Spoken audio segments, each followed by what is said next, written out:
Tu forma de pensar la realidad nos interesa. Sónica Más. Sónica Más. Un punto en común entre vos y nosotros. Lo que opinás nos interesa. WhatsApp 11 22 62 77 28. 11 22 62 77 28. Sin complicaciones, sin letra chica. Te la hacemos fácil. Bájate la app y listo. Escuchá gente como vos. Escuchá Sónica Más. Sónica Más. Te damos más música. Te acompañamos más todo el día. Todo el día. Estamos más cerca tuyo. Y te contamos más que nadie lo que pasa. Sónica Más. Sónica Más. La radio más en todo. No importa el medio, solo importa lo que está por fuera. Y nosotros estamos fuera. Estamos ahí, con vos. Sónica Más. Sónica Más. Una radio del Grupo Sónica. Analizamos todas las variables que el algoritmo nos plantea para llegar a vos. Pero solo una cosa no funciona. Ser auténticos. Sónica Más. Lo bueno de ser como vos.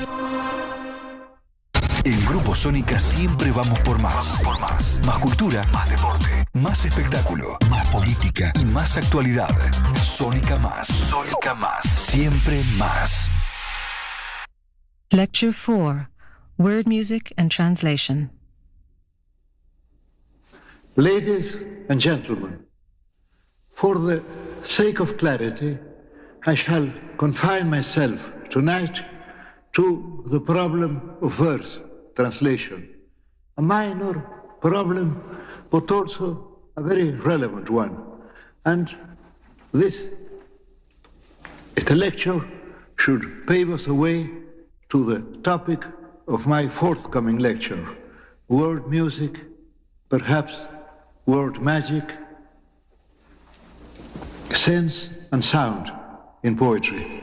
Sense and sound, according in poetry, to a widely held superstition, according to a widely held superstition, betray their matchless origins. Translations betray their matchless origins. By this is well known, the too well known by the Italian pun, well known, the too well known Italian pun, and is supposed to be unanswerable. Now, and is supposed to be unanswerable. It's very popular.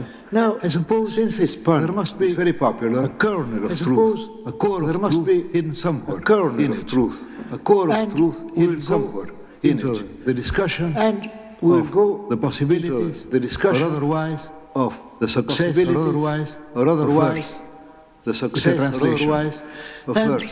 According to my habit, we'll begin. According by a few examples. I'll begin. I don't think any discussion examples can be carried on. I don't think without any discussions can be carried on as my memory without examples. Is sometimes quite akin to oblivion.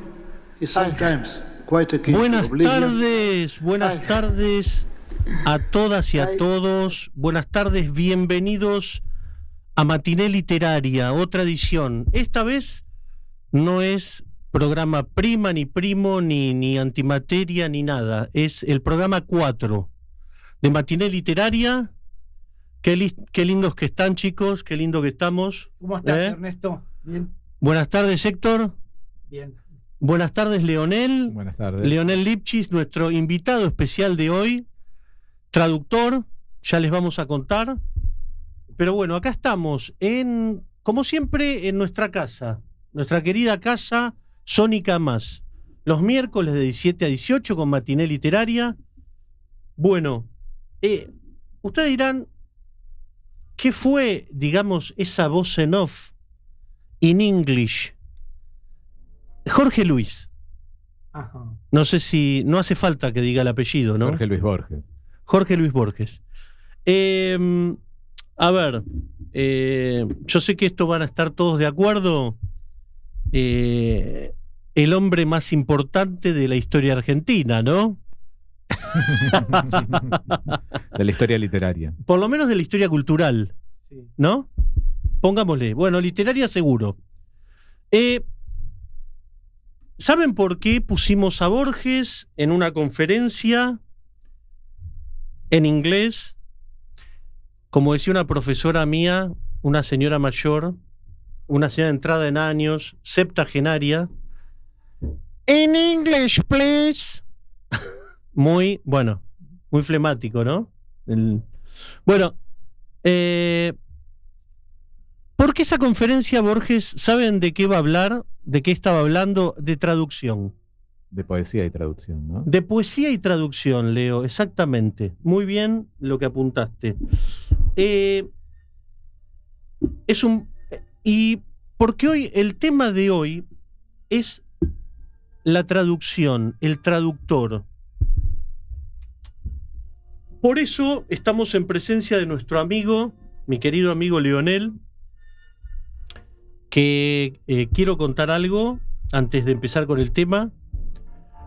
Nosotros nos conocemos de haber estudiado guión juntos en la alta casa de estudios del Centro de Experimentación en Video y Cine.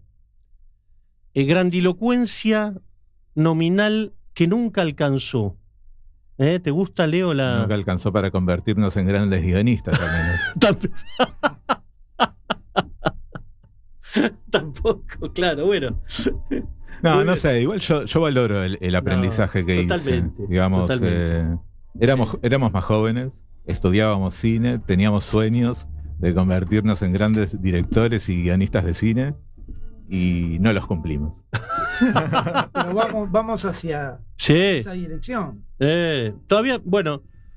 Y también quería contar algo, Leo, que es que vos viniste, sos un prehistórico, un antidiluviano, viniste al que fue el antecesor de mis talleres de escritura prosaicos, que desde 2005 en Palermo yo llevo adelante.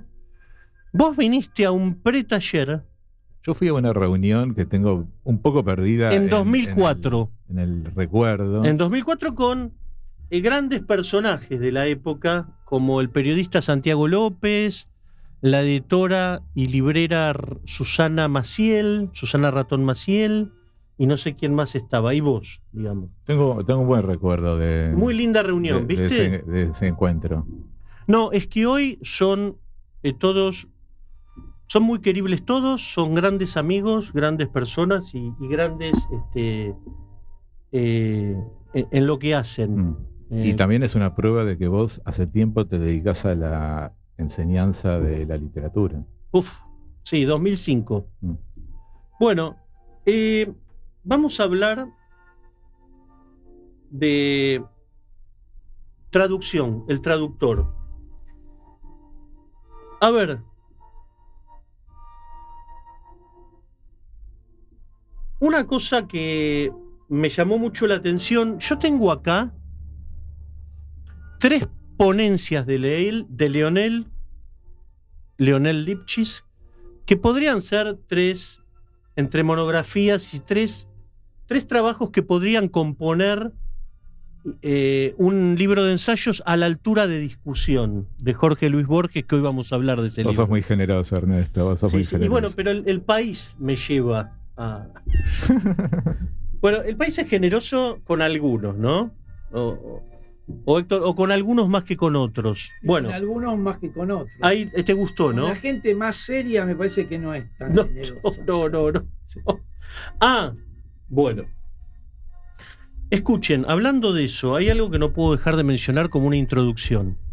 Miren, yo el sábado, que hice un sábado de superficción, grabé un video por YouTube, tengo mi canal, que es Ernesto Marcos, o sea, @Ernesto Marcos, me rompí el mate con el nombre, y el video, que yo lo pensé como precuela, ya que Leonel es un hombre de cine, como preparación, una pequeña preparación para lo de hoy.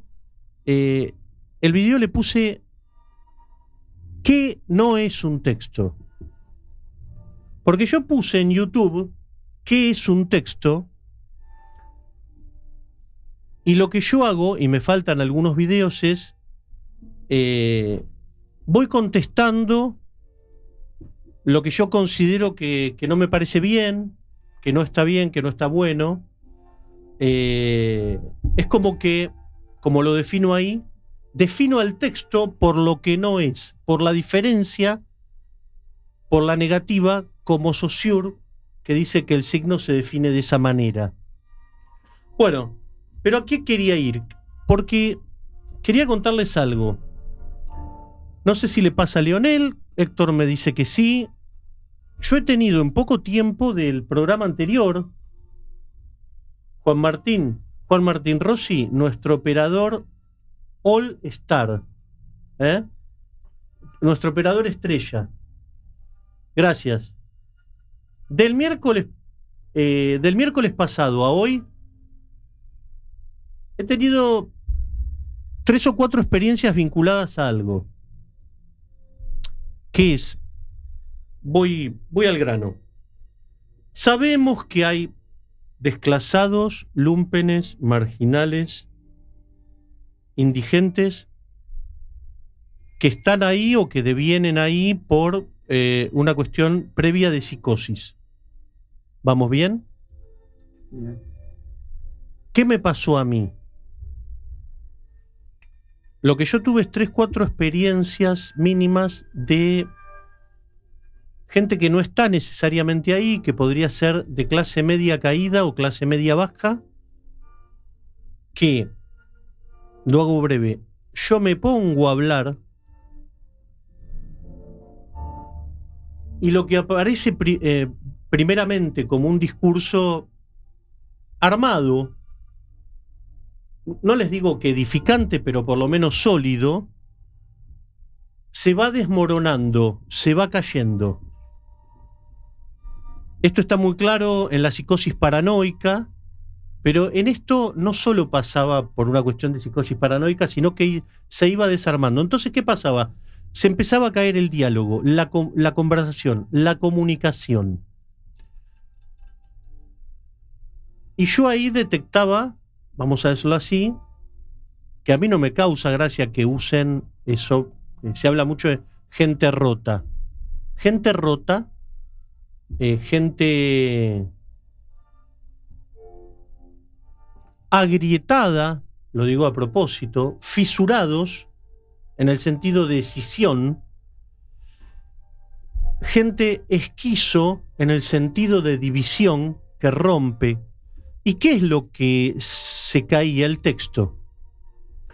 En ese punto, y acá vamos al tema, yo me empezaba a convertir en un traductor, en donde se perdía el sujeto autor y me iba quedando algo que se iba transformando en algo cada vez más ajeno, más raro, más siniestro si quieren, más ominoso. O no, pero algo por lo menos a descifrar. ¿Qué es lo que vamos a hablar con Leonel si pasa con el traductor? Entonces, estas personas, yo sentía que estaban, Héctor, lamentablemente fuera de la realidad, cuando nosotros lo que proponemos un poco con nuestro humor negro es, tal vez, es en broma digo, una psicosis consciente creativa y voluntaria, una especie también de autismo social consciente y voluntario. Y creativo. Creativo, por supuesto, en la medida de lo posible, espiritual, bla, bla, bla. Pero esto no era así. Esto era estos textos rotos, porque les cuento a la gente, y lo sabemos, somos textos, somos texto, somos símbolos, somos orden simbólico. De hecho, Cassirer, el padre de la antropología filosófica, define al hombre como animal simbólico. Entonces, estaba roto esto. Yo lo que sentí es que ellos estaban rotos con la realidad. Estaba roto, y acá viene algo que vamos a hablar, hablando del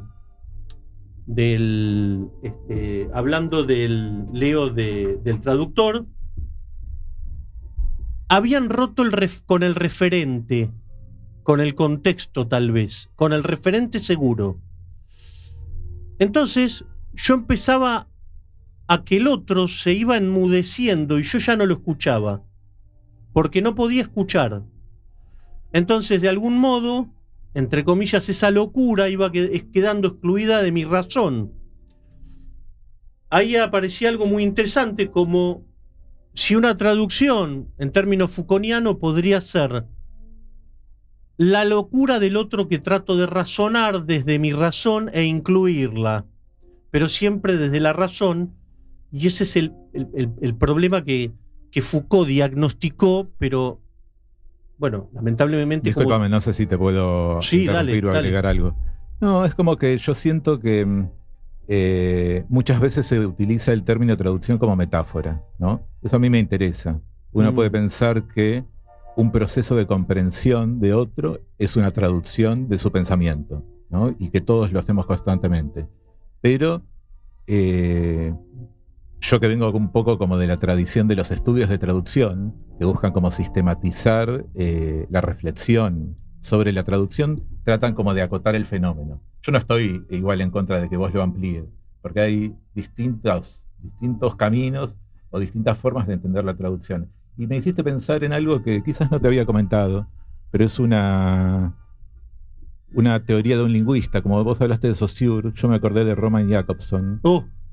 Roman Jakobson. Las funciones del lenguaje. Claro, las funciones del lenguaje es un texto, y hay un texto que él dedica a la traducción. Y habla de 3 tipos de traducciones. A ver si te sirve a vos como para pensar estos fenómenos. Sí. Dice, hay una traducción que es interlingüística, que es la que todos conocemos, entre una lengua y otra. Entonces vos, por ejemplo, traes el inglés al español o el español al inglés. Sí. Después hay una otra traducción que es intralingüística. Es dentro de la misma lengua, uno traduce. Te doy un ejemplo. Dentro del español está el español antiguo. Para entenderlo, uno necesita hacer una transformación de esa lengua para entenderla. Y después habla de una tercera traducción, que es la traducción intersemiótica. Cuando un sistema de signos pasa a otro sistema de signos. Por ejemplo, hablamos del guión cuando se transforma en película, del cuento cuando se transforma en película. Hay un proceso de traducción o de adaptación, que es el texto transformándose en otro tipo de texto o de discurso o de forma, ¿no? Qué interesante. Yo pienso, es una tríada, hoy que estamos con las tríadas. Sí. Que yo digo, la traje a colación porque es la reflexión de un lingüista de fuste, ¿no? Y que me hace pensar en si es apropiado o no es apropiado pensar la traducción como un fenómeno de comprensión dentro de la propia lengua. Por ejemplo, yo para entender cosas que yo reflexioné en el pasado o que todavía no reflexioné, ¿necesito traducirme a mí mismo? ¿Es un proceso como cognoscitivo de interpretación? ¿Yo traduzco lo que vos decís a mi sistema de valores, a mi sistema de pensamiento para entenderte a vos? Yo creo que sí. Que uno hace totalmente. Leo, vos sabés que, mira, 2 cosas me habilitas. Una, que te lo quiero adelantar, todo lo que estuvimos trabajando para este programa me hizo creer más en el signo como Peirce, como terceridad, como Eliseo Verón, que en Saussure, te diría. Sí. Porque yo lo que siento que está muy roto, que está faltando es el referente es en Peirce, ¿no? No sé si recuerdo. Sí, igual la teoría del signo de Peirce es mucho más compleja que la de Saussure, ¿no? Por supuesto. Pero siento que está roto el referente, es lo que nos pasa en definitiva. Bueno, escúchame, vamos a hacer una cosa. Vamos a un separador, ¿les parece? Bueno. Ernesto Marcos y Héctor Laporta tienen ganas de contarte algo. Los miércoles a las 17, métete en los túneles de la ficción. Hay un oasis de palabras e imágenes.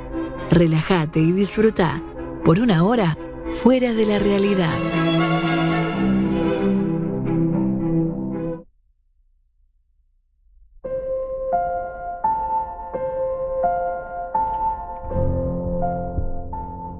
Bueno, yo quiero que noten algo. Yo, como siempre, miren cómo todos están con pelo y barba, ¿eh? Nadie quiere quedar ni salir mal acá. Vos estás bien arreglado, también. Yo pasé hoy, ¿por dónde pasé, Héctor? Contame. Por el coafer Néstor, coafer unisex, Sí. Corte a tu estilo, damas y caballeros. Presidente Luis Sáenz Peña, 280 Capital. Néstor, tiene su celular. Si necesitas sí, por favor, un momento para hacerte un corte, le puedes hacer un... El celular es 15 54 00 1942. Néstor, Luis Sáenz Peña, 280, 15 54 00 1942. Héctor, y otra cosa que quería decir, porque no quiero dejar afuera ninguna edad, nada de lo etario. Escuchen. Yo nos miro y digo... ¡Qué buena camisa! Por eso, lo que te iba a decir es que me voy a ir muy atrás. ¿Estamos para las fiestas en el Parque de Retiro? Sí. Sí. ¿Estamos para las fiestas en el Club Comunicaciones? Sí. ¿Estamos para Bamboche? Sí. ¿Estamos para... Yo no lo viví todo esto, vos tampoco, ¿lo leo? Pero no queremos... Y mucho más. Me hace pensar en los referentes de la realidad desconocidos. Estamos para... Ahí lamento haberme perdido Le Club. ¿Estamos para Le Club? Sí, mucho más. ¿Para Mau Mau? También. ¿Para New York City? Pero por supuesto. Bien. ¿Para Cinema? También. ¿Le Théâtre? También. Bueno. Y podríamos seguir, ¿no? Sí. Pero bueno, creo que nombramos lo... Más o menos para no dejar a nadie afuera, el rango etario. ¿Y vos irías con esa camisa? Por supuesto. Es una camisa de Víctor Hugo, fábrica de indumentaria femeninas y masculinas, uniformes para empresa. Víctor Hugo, Adolfo Alsina, 1628. Tiene su celular, el 011 4373 0944, 011 4373 0944, Adolfo Alsina, 1628, Víctor Hugo, fábrica de indumentarias. Y te cuento algo más que me dijo Héctor, Sí. que el miércoles que viene pases vos, Vamos, que pasemos, sí.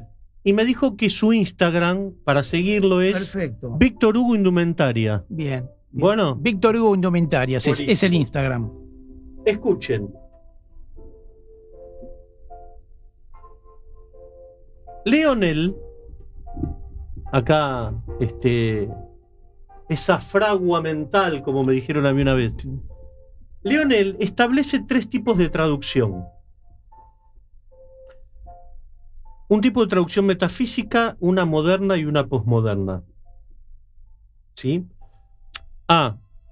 Aprovecho para decir algo que me quedó ahí pendiente, pero sí, yo creo, Leo, que todo es traducción. Todo, por lo menos en torno al lenguaje. Con lo cual, para los que creen que todo es lenguaje, todo es traducción.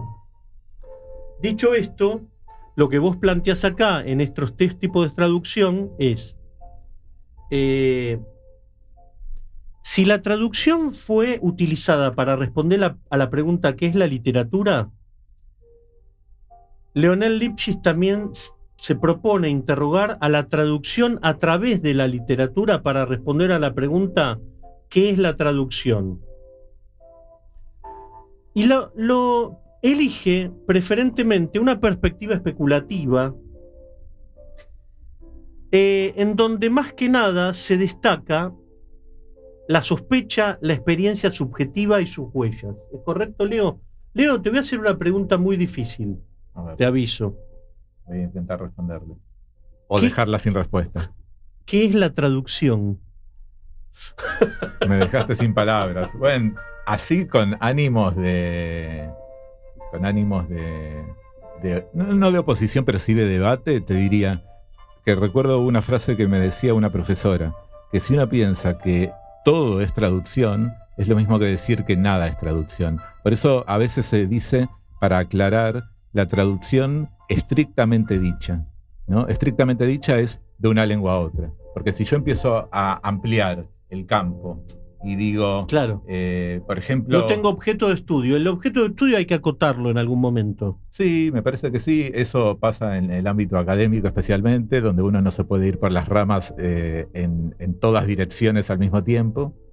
Y es una pregunta compleja, que me parece que Totalmente. tiene tantas respuestas como especialistas. Y te diría que los que no somos tampoco tan especialistas, tenemos más respuestas. Así que de ese gran conjunto de respuestas, en algún momento te voy a dar una. Bueno, pero vamos a Yo te propongo, hablando del objeto de estudio, vamos a ir troquelando el objeto. Bueno. Entonces, no nos vamos a meter, porque el tiempo es tirano, con la traducción más metafísica que Leonel propone en el texto Sombras suele vestir, de 1941, de José Bianco, que para que ustedes sepan, igual lo recomendamos ese texto, Leo, pero con creces. Muy bueno. Yo te diría que... Amigo de Victorio Campo, lo dije, ¿no? Sí, editor de la revista Sur. En un momento César Aira comenta es como una novela breve. César Aira me paro, Bueno, César Aira dice que Sombra suele vestir tiene las características de los cuentos de Henry James, pero perfeccionadas. Ah, bueno, es mucho. Sí, es un gran Porque elogio. James es como el gran creador de los cuentos de fantasmas, y no solo de cuentos de fantasmas. Otra vuelta de tuerca es cuasi perfecto. Sí. Es y la tradujo José Bianco. ¿Sí? Sí. Justamente ese cuento. Hay una anécdota que mucha gente repite, que es que en inglés, otra vuelta de tuerca, si uno hiciera una traducción literal, tendría que decir la vuelta del tornillo. Y que la creatividad de José Bianco a la hora de elegir el título fue hacer una traducción que no fue literal de ese título y ponerle otra vuelta de tuerca, que es una frase que se incorporó un poco a la lengua cotidiana, o en todo caso interactúa con la lengua cotidiana de una forma que la vuelta del tornillo, the turn of the screw en inglés, no permite. Totalmente. Bueno, escuchá bien esto, Leo. Esto lo tomé de vos. Esta traducción metafísica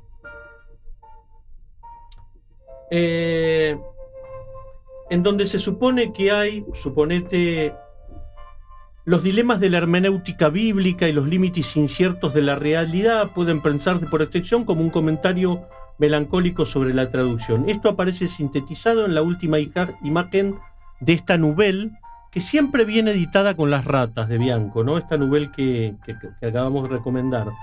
La decepción de Swisher ante su cuerpo reflejado en un espejo antes de dormir equipara la presencia divina, el objeto de deseo y el sentido del texto como si siempre se los contemplara como en un sueño, entre sombras. Y quiero aprovechar acá para hacer dos cosas. Le pido a Leonel una foto de prensa y me dice, mirá, y acá te pido que me amplíes el concepto. Como siempre el traductor vivió y se jugó entre una imagen de visibilidad y de invisibilidad, me mandó una foto de sombra de él en el sol, como un figurín, una figura. Un contorno. Un contorno. Una sombra. ¿Me podés ampliar un poquito esta idea del traductor? Sí, Leo? O sea, para mí era como una especie de broma, pero yo en un momento, si no me equivoco, te mencionaba lo que pasa con los nombres de los directores de cine, ¿no? Que hay personas que conocen la película, conocen al protagonista o a la protagonista y desconocen el nombre del director, que el director es la figura que organiza todo, muchas veces escribe el guión, da órdenes al montajista, al director de fotografía, a los actores, a todo el mundo, es el responsable creativo de una película, pero su nombre pasa desapercibido, es olvidado por personas que van al cine con la intención de entretenerse. Y me parece que con la lectura pasa algo parecido. Cuando el interés es por el entretenimiento, los libros se leen sin prestarle atención a quién lo tradujo. Y hay que pensar que sin traductor, el libro en nuestra lengua, para nosotros que hablamos el español, no existiría. Entonces por eso es un personaje en sombras. Es un personaje no recordado y que históricamente muchas veces, en comparación con, por ejemplo, la escritura autónoma creativa, es considerado como una práctica menos valiosa. Se supone que traducir algo es menos importante que escribirlo. Está bien, no es lo mismo escribir el Quijote que traducir el Quijote, pero traducir el Quijote debe ser algo bastante complejo y demandante y que requiere técnicas y habilidades especiales, ¿no? Me haces acordar, y acá Bueno, ahora lo voy a decir porque lo voy a decir más adelante. Haceme acordar que hablemos de Lukács. Sí. Pero acá le voy a pedir a Héctor, Sí. porque nosotros dijimos, bueno, ¿en qué nos vamos a centrar de estas 3 propuestas? Y elegimos, Leo, la que tiene que ver con la traducción moderna, ¿sí? Sí. Que, digo un poco en broma, como no estamos muy seguros dónde empieza y termina la posmodernidad o la modernidad, dijimos, bueno, por las dudas vamos por la moderna. Está buenísimo, ¿no? La moderna la referís vos como, el segundo de los textos es Nota al pie de Rodolfo Walsh. Héctor, prepárate con todo. Del libro, contame, Héctor, ¿de qué libro? Del libro de Rodolfo Walsh. Juan Martín, 1 kilo de ¿me hora. ponchás? Vamos a ponchearlo. Ponchealo bien. A Héctor. Espera. Mientras voy a comentar algo. Escuchen esto. Nosotros trabajamos, nos encanta, con libros, o sea, gráficos, físicos, con el libro verdadero con mayúscula, con tapa color. La verdad es que no evitamos infringir la ley de propiedad intelectual, tratamos de evitar la fotocopia y tratamos de promover la compra del libro usado o nuevo, la compra de los autores y los libros nuevos, y sobre todo si es un papel reciclado, reciclable o que viene como papel que se va a poder reciclar, ¿no? Este es 1 kilo de oro de Planeta, de la biblioteca Rodolfo Walsh. Vamos con el cuento, un género que me gusta y me interesa mucho, Leo, que es, vale aclararlo, el cuento largo, que es muy difícil, porque Walsh logra sostener la estructura del cuento, pero en una extensión que no digo que sea una novela, pero que bordea, ¿no?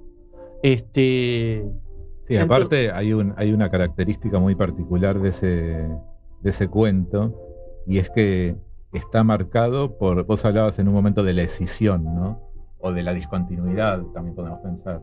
Es un libro que está marcado por una división entre 2 textos que aparecen fragmentados, en tensión, en competencia, y también donde uno, que ocupa el papel menor o subalterno en el comienzo, termina ocupando la totalidad de la página.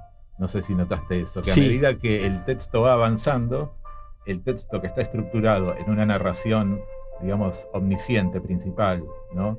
Y una reproducción de una carta en nota al pie, tiene un dispositivo por el cual, a medida que avanzan las páginas, la nota va creciendo. Y no podemos olvidar que la nota al pie, en el trabajo del traductor, tiene como una particularidad o una relación como muy evidente, porque el traductor, para hacerse notar, muchas veces se hace notar a través de notas al pie, donde expresa abiertamente, qué sé yo, sus hipótesis de lectura o confiesa lo intraducible. Quizás estaría bueno leer algún fragmento del cuento, ya que lo tenemos. Y antes que lea Héctor lo que tiene marcado en cruz, que es un poco, lo contamos, lo que ellos coincidieron en señalar del cuento. Lo lindo es que coincidieron los dos, yo también, por supuesto. Esto que te comenté fuera del aire, Leo, especial para nuestros radioyentes, que es lo de Piglia. Lo que acabas de decir, ¿cómo se llama el ensayo de Piglia que hablábamos del cuento? Piglia tiene como distintos textos. Tesis sobre el cuento. Y otras tesis sobre el cuento. Sí. La Ricardo Piglia, si quiere escribir un cuento no pueden dejar de leer eso, pero quiero decir lo que él acaba de decir. Yo le dije a Leo que lo que Piglia llama, suponete, el orden de la historia, voy a ser muy burdo, la historia el cuentito, el cuento, el contenido A, y está lo que viene por debajo, que es lo que subyace, lo no dicho, la teoría del iceberg, lo que está abajo, el texto B, que, vos lo acabás de decir, Leo, emerge en el final en el cuento. Yo digo que podría leerse que el cuerpo del texto de Nota al Pie es el texto B, ¿sí? Es una buena, una buena hipótesis. Y el que lleva la acción, paradójicamente, está abajo, subyace en la Nota al Pie, debería ser el B por el lugar que ocupa espacialmente, pero resulta que es el A. Héctor, prepárense duro con eso. Vamos con 2 párrafos de Nota al Pie de Rodolfo Walsh. Hay un rectángulo de sol y de ropa tendida en el patio bajo la perspectiva de pisos con barandas de chapa de fierro, donde emerge como un chiste un plumero moviéndose solo en una nubecita de polvo. Un turbante sin dueña desfila y el viejo se asoma y mira y escupe. La mirada de Otero vaga entre palmeras grises de un enorme oasis donde beben los camellos, pero es una sola palmera repetida hasta el infinito en el empapelado, un solo camello, un solo charquito, y el rostro del muerto se embosca en los arcos del ramaje, lo mira con el ojo sediento de animal, se disuelve, por fin dejándole el resabio de un guiño y el resquemor de una burla. Hermoso, precioso. Vamos a un separador, Juan Martín. Muchas gracias. Gracias a vos. Muchas gracias, Matiné literaria. La eterna modernidad de lo textual. Recuerden lo culposos que se sentían de ir al cine en las primeras horas de la tarde. El extraño placer de ir en contracultura. Una propuesta de extravío por senderos de contrabando.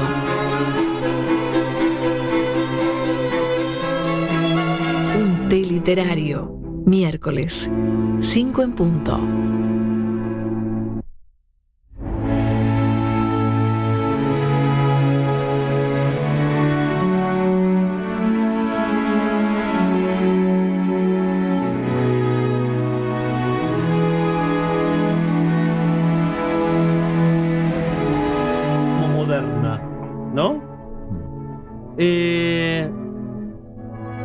Que tiene que ver, es heredera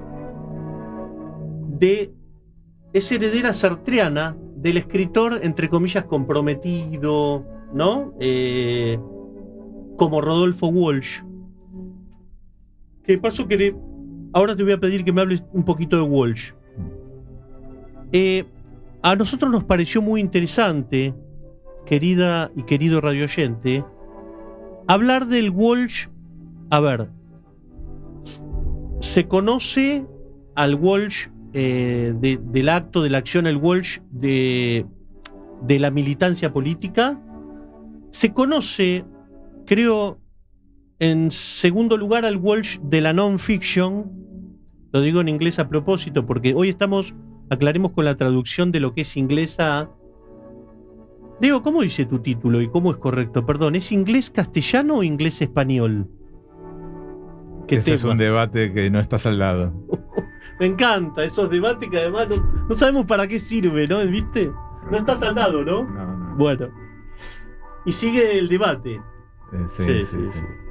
Bueno, entonces, lo de Sartre. Walsh. Lo que digo es que nosotros nos dedicamos al Walsh de la ficción. De la fiction, de las stories, ¿no? ¿Sería? Sí, de las short stories. Short stories. Este Walsh, me interesó algo muy provocador que dijo un crítico que me comentaste, que dijo que... Si no me equivoco, es que los textos que producen un efecto de mayor movilización ideológica o intelectual de Walsh son precisamente los textos de ficción más que los textos políticos en sentido estricto, ¿no? Bien. Es una interesante... ¿Interesante? ¿Quién lo dijo? Visión. Lo dijo Marcos Mayer, si no me equivoco. Marcos Mayer. Que aparece citado en una biografía de Walsh. En una biografía de Walsh. Sí. Bueno, vamos a tratar de respaldarlo eso, de algún modo, aclarando que esto que decíamos que a veces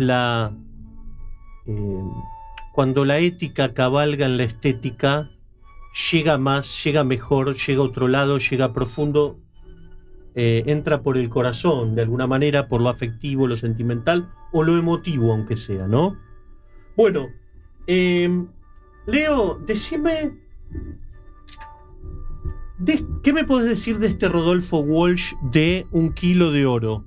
Mira, yo te puedo hacer una presentación así muy general de Rodolfo Walsh. Él fue escritor, fue traductor, fue antólogo, fue periodista, fue militante y fue desaparecido. Perfecto.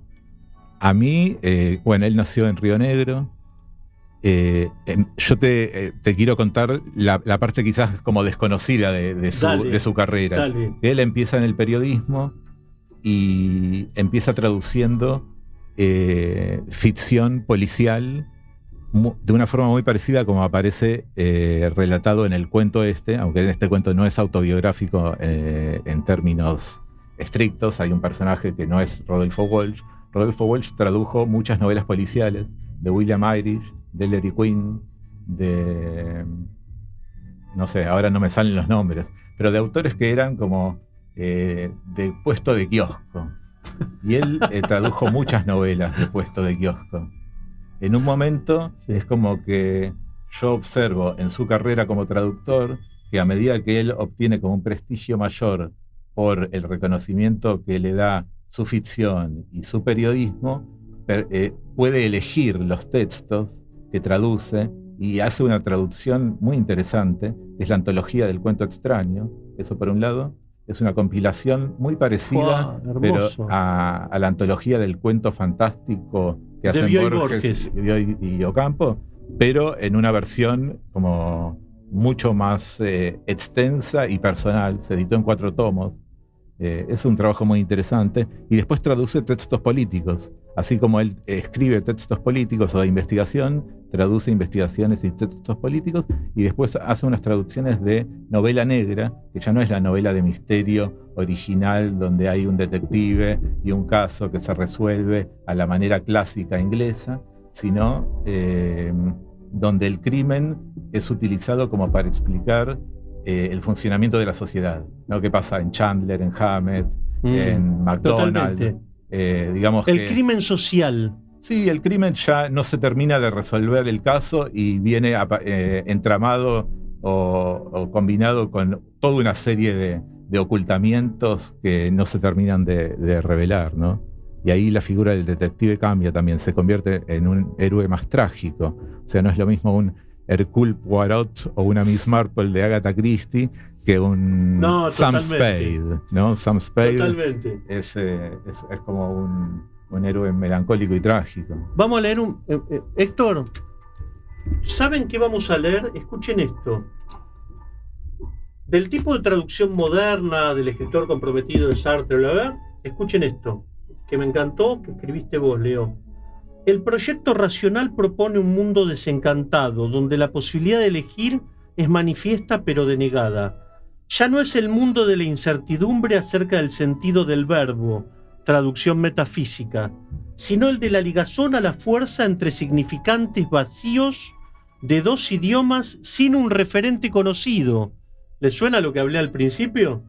Ligazón sostenida por una autoridad humana, en este caso el español Arturo Cuyás, autor de un famoso diccionario bilingüe. Le explicamos quién es Cuyás. Es el personaje del cuento Notalpie, que es un traductor pobre que se suicida, usaba este diccionario, ¿no? Sí, el Appleton Cuyás, que se basa en el nombre, es el apellido de un inglés o un norteamericano y un español, porque es como que el saber estaría dividido entre esos dos especialistas en diccionarios, ¿no? Totalmente. Y fue un diccionario muy famoso que aparece en este cuento de una forma muy simpática y graciosa. Ahora, escuchen estos ejemplos, bueno, de dificultad de la traducción, ¿no? Y que son además bastante risueños, ¿no? Leo. Héctor. Yo le decía, por ejemplo, Mr. Appleton, ¿qué significa prairie dog? Aranata. Ajá. ¿Y crayfish? Lo mismo que crayfish. Bueno, pero ¿qué quiere decir crayfish? Cabrajo. No le permito. No se ofenda. Puedo traducirlo por bogavante de río. Ahora sí. Gracias. Otra más, otro calco, para que vean, para machacar el tema. Ya aquí empezó mi relación con el diccionario, que entonces era flamante y limpio en su cubierta de papel madera. Mr. Appleton, ¿qué quiere decir Sion? Vástago.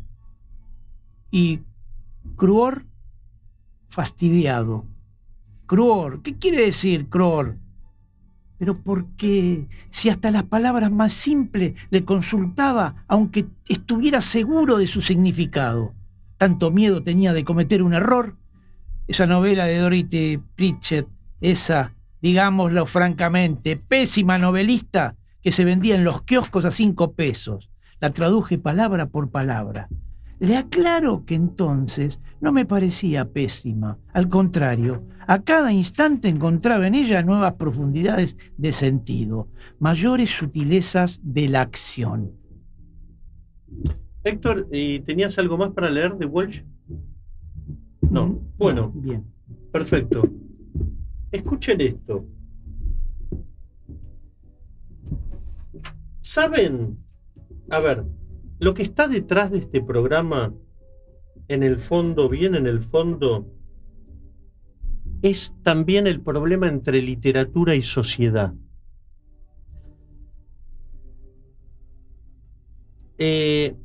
Vos hablás, Leonel Lipchitz, de repensar la traducción.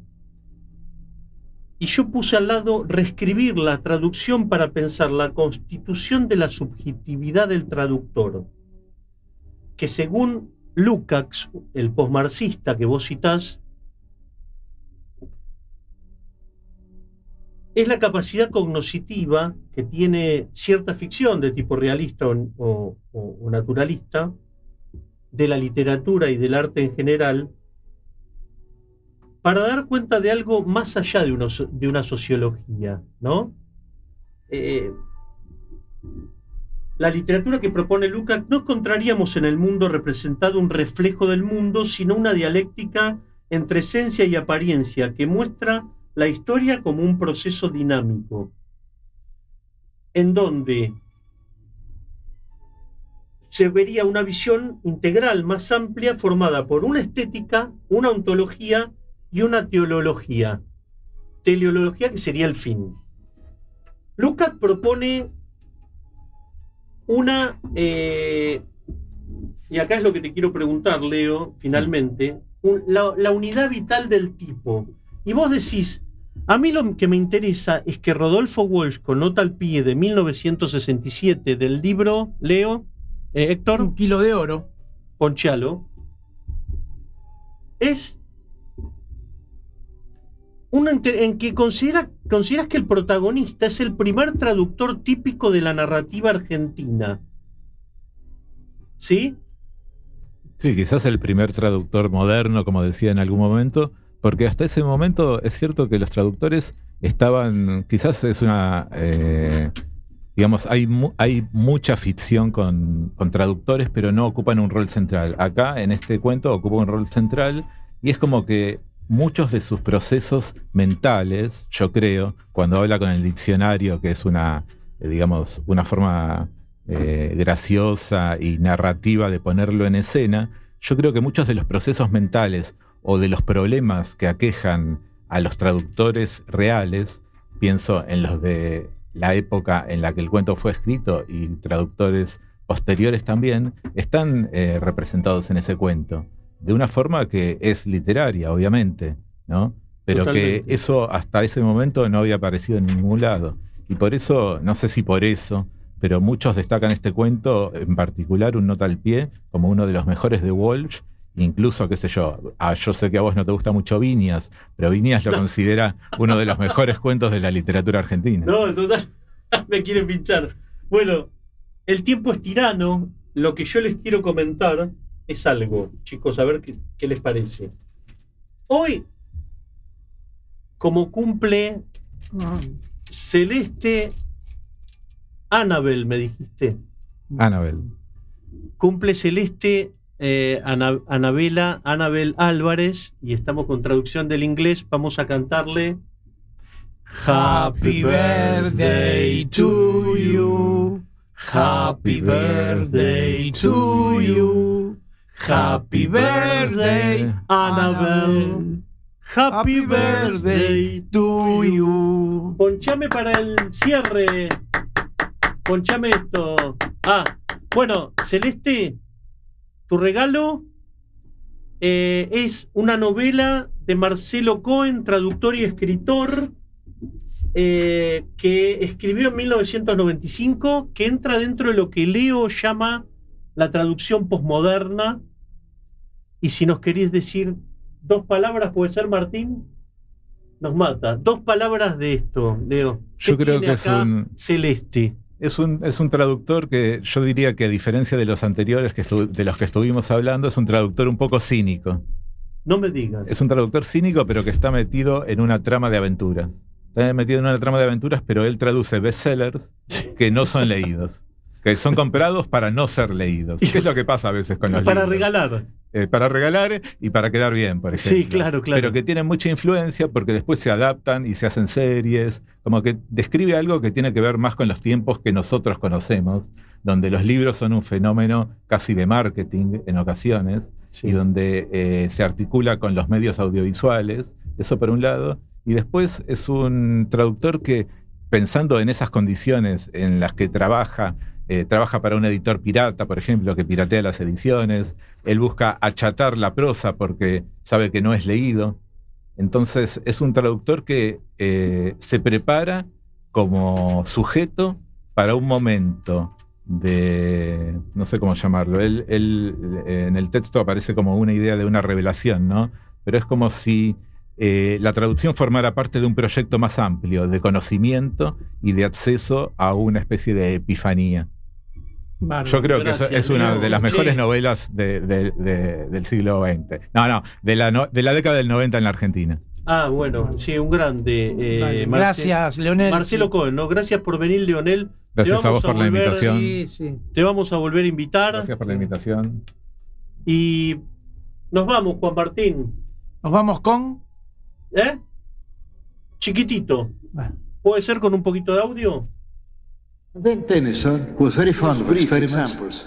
Tried his hand, it would be at writing our own English words. Gracias, maestro, por gracias, and it is noteworthy poems. Gran traductor, ¿no, Leo?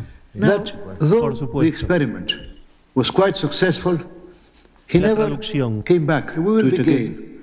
So that if we had to look by the ode of Runenburg, Old English verse, and Tennyson's Lord Alfred's Tennyson's this ode, we should have to be content. My dates are always rather shaky. Outstanding example. Composed at the beginning of the Desde la Ciudad Autónoma de Buenos Aires y llegando a todo el mundo, con estudios en Avenida Callao 194, transmite